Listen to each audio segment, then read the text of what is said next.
Sometimes the hardest question is not what we will do next, it's who we are without the plan we once had.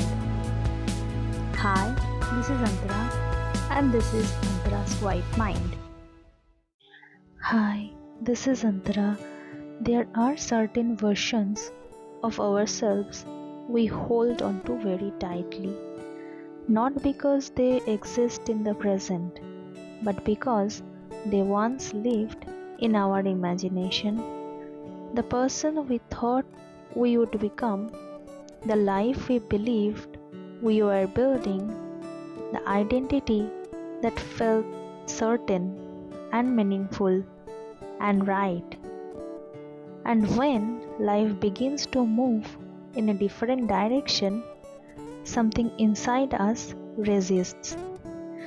We try to hold on, to fix it, to return to that version, but sometimes the path does not lead us back, and we are left with a quite difficult process letting go. Today, I want to sit with that experience, what it means to release a version of ourselves we once believed in. When we imagine our future, we don't just create goals, we create identities.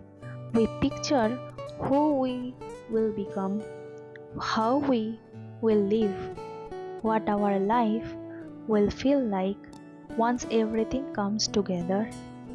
Over time, this imagined version becomes emotionally real.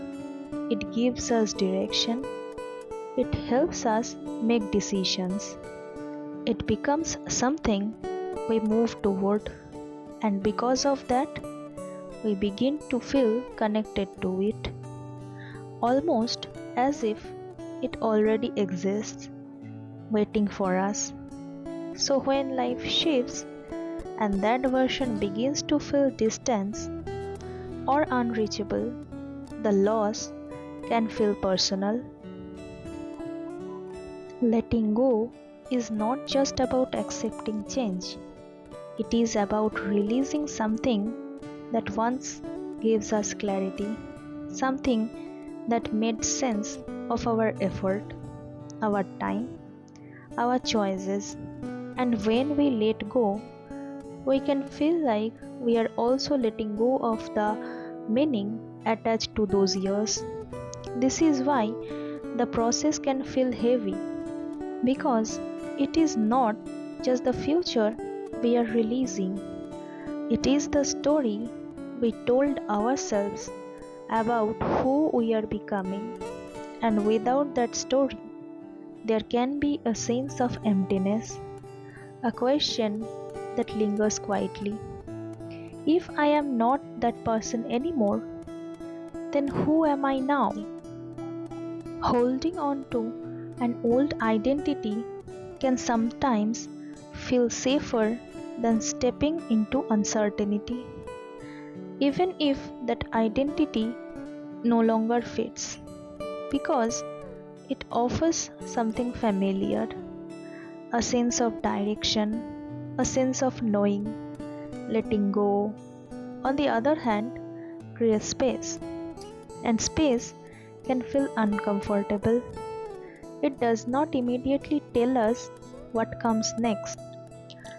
It does not offer a clear replacement, and so we hesitate, not because we don't understand that things have changed, but because we are not ready yet to face the unknown that comes after. Letting go does not mean that the past was meaningless. It does not erase the effort or the growth or the person you were becoming at that time. It simply means acknowledging that something no longer aligns, that path has changed, and that continuing to hold on to the old version may no longer serve you. This is not a failure or of identity. It is a shift within it, an adjustment that reflects the reality of where you are now. And sometimes letting go is not about losing yourself, it is about allowing yourself to change.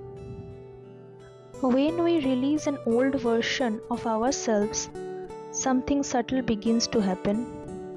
Space opens.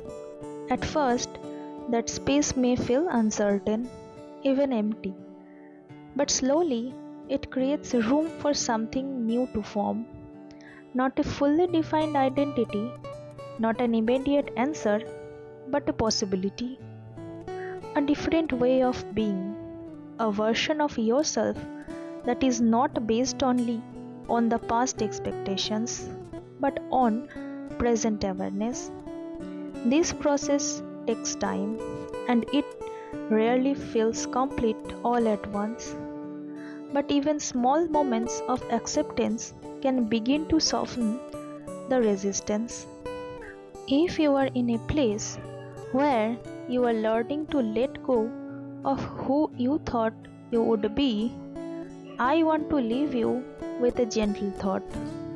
You are not losing yourself, you are meeting a different version of yourself, one that may not look the way you once imagined, but still carries meaning, still carries depth, still carries possibility. Take a slow breath. Thank you for spending this quiet moment with me. Until next time, take care of your mind. If this reflection stayed with you, even a little, that's enough for today. Thank you for sitting here with me.